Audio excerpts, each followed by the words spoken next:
देवों के देव महादेव के चरणों में प्रणाम करती हूँ, मेरा प्रणाम स्वीकार हो। माता पार्वती के चरणों में प्रणाम करती हूँ, मेरा प्रणाम स्वीकार हो। सभी देवी देवताओं के चरणों में प्रणाम करती हूँ, मेरा प्रणाम स्वीकार हो। सभी गुरु भाई बहनों के चरणों में प्रणाम करती हूँ। हर हर महादेव गुरु भाई बहनों। आज मैं बहुत ही सुंदर शिव चर्चा के कथा सुना रही हूँ। स्वयं शंकर भगवान आकर धरती लोक पर बेलपत्र बेच रहे हैं। गुरु भाई बहना कथा सुन रहे हैं तो पूरा सुनिए, आधा अधूरा नहीं सुनिए। आधा अधूरा सुनने से शिव गुरु का अपमान होता है और पूरा सुनने से ज्ञान होता है, इसलिए जब भी सुनिए पूरा सुनिए।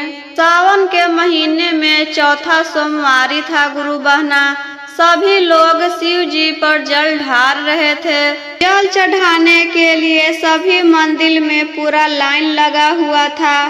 शिव जी और माता पार्वती कैलाश पर्वत पर बैठकर आपस में बात कर रहे थे। माता पार्वती कहते हैं, आपके दर्शन के लिए तो सब भक्त पूरा भीड़ लगाए हैं। हर मंदिर में कैसे पता चलेगा कि कौन इनमें से महान भक्त है। शंकर भगवान कहते हैं, जा रहे हैं धरती लोक पर अपने भक्त के परीक्षा लेने। धरती लोक पर शिव जी ने एक भिखारी के भेष बदल के सिर पर टोकरी लिए कपड़ा फटा हुआ बेलपत्र बेच रहे हैं। गली गली घूम के बेलपत्र बेच रहे थे और हर एक मंदिर में बेलपत्र बेच रहे हैं। एक अमीर घर के आदमी अपने पत्नी से कहता है, अरे देखो तो बेलपत्र बिक रहा है। तुम बेलपत्र लाने के लिए बोल रही थी, तुम्हारे घर पर ही बेलपत्र बिकने आ गया, इन्हीं से बेलपत्र ले लो। उनकी पत्नी कहती है, नहीं नहीं जी, देखो तो एक भिखमंगा से कह रहे हो कि बेलपत्र ले लो।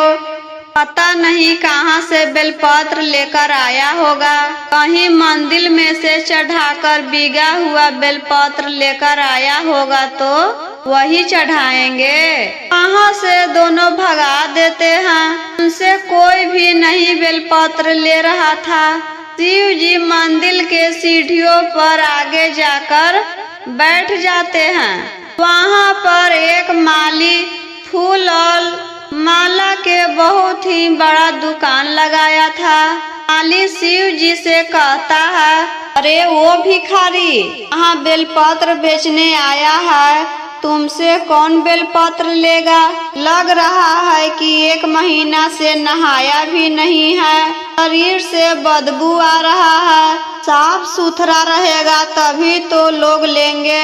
मेरे दुकान को देखो कितना चमक रहा है और कितना ताजा ताजा फूल और बेलपत्र है। चल भाग यहाँ से, मेरा ग्राहक को भी भड़का देगा आगे बैठकर।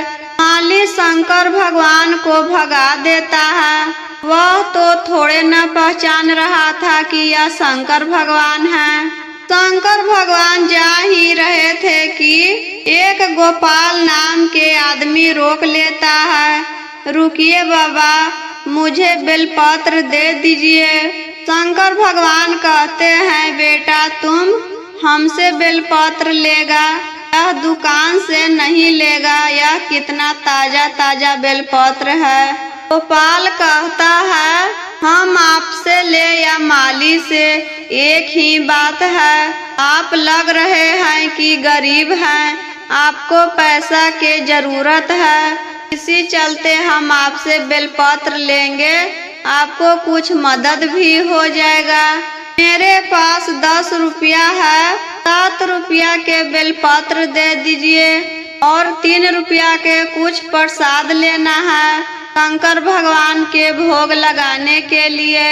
मेरी पत्नी हर बार मंदिर में ही पूजा करने आती है, लेकिन इस बार नहीं आई। मेरी पत्नी माँ बनने वाली है, इसी चलते घर पर ही सामान मंगवाई है पूजा करने के लिए।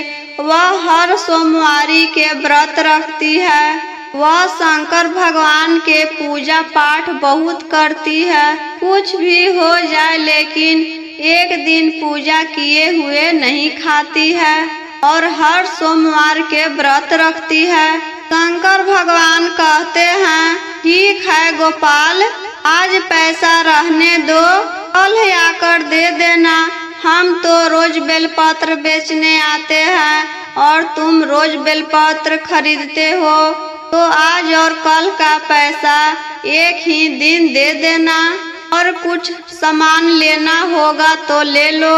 बेलपत्र से भरा हुआ टोकरी गोपाल के दे देते हैं। जाओ सब लेकर जाओ, आज बेलपत्र नहीं बिक रहा है, अब हम इस बेलपत्र को क्या करेंगे, सब सूख ही जाएगा, कल तो दूसरा बेलपत्र लेकर आएंगे। गोपाल अपने घर जाकर सारी बात अपनी पत्नी से बताता है, क्या क्या हुआ था बाजार में। उसकी पत्नी कहती है, ठीक है जी, आपने उनसे बेलपत्र लिया, मैं रोज इसमें से बेलपत्र चढ़ाऊंगी और कितना ताजा ताजा बेलपत्र है। पूजा पाठ करके रात में दोनों सो जाते हैं। सुबह उठकर भोला के सामने जाकर देखती है तो भोला बाबा पर चढ़ाया हुआ बेलपत्र सोना के हो गया और टोकरी में जाकर देखती है तो पूरा टोकरी सोना से भरा हुआ था, बेलपत्र बन गया था। वह गोपाल को जगाकर लाती है। देखिए तो जी, यह कैसा चमत्कार है, ये सोना के कैसे हो गया। गोपाल दौड़कर वही मंदिर में जाता है जहाँ से वह बेलपत्र खरीदा था। इधर उधर देखता है तो वह भिखारी नहीं दिखाई देता है। रात को गोपाल जब सो जाता है तो शंकर भगवान सपना में आते हैं। गोपाल से कहते हैं, गोपाल, भिखारी के रूप में मैं भगवान था। मैं धरती लोक पर शिष्य के परीक्षा लेने आया था कि कौन मेरा सच्चा भक्त है। कोई हमसे बेलपत्र नहीं खरीदा, सब घृणा कर रहे थे, पर तुमने कोई भेदभाव नहीं किया। तुम ही मेरा सच्चा भक्त हो, इसलिए ये इनाम है तुम्हें और तुम्हारी परिवार बच्चों को। तुम्हारे होने वाले बच्चे को जिंदगी सुखी से कटेगी। तुम्हें और तुम्हारे बच्चे को यह काम आएगा। जब भी तुम्हें पैसा के काम होगा, ये सोना के बेलपत्र बेचकर काम अपना कर लेना। सुबह उठकर ये सारी बात अपनी पत्नी से बताता है कि आज मेरे सपना में शंकर भगवान आए थे और बेलपत्र खरीदे थे, वो कोई और नहीं शंकर भगवान ही थे। इसी चलते बेलपत्र सोना का हो गया है। वह धरती लोक पर परीक्षा लेने आए थे और हम परीक्षा में पास कर गए तो इसका इनाम दिए हैं। दोनों पति पत्नी शंकर भगवान के पास जाकर हाथ जोड़कर शंकर भगवान के धन्यवाद करते हैं। मेरा वीडियो कैसा लगा गुरु बहना कमेंट बॉक्स में जरूर बताएं और अभी तक ले अपने चैनल को सब्सक्राइब नहीं किए हैं तो चैनल को सब्सक्राइब कर दें, लाइक करें, शेयर करें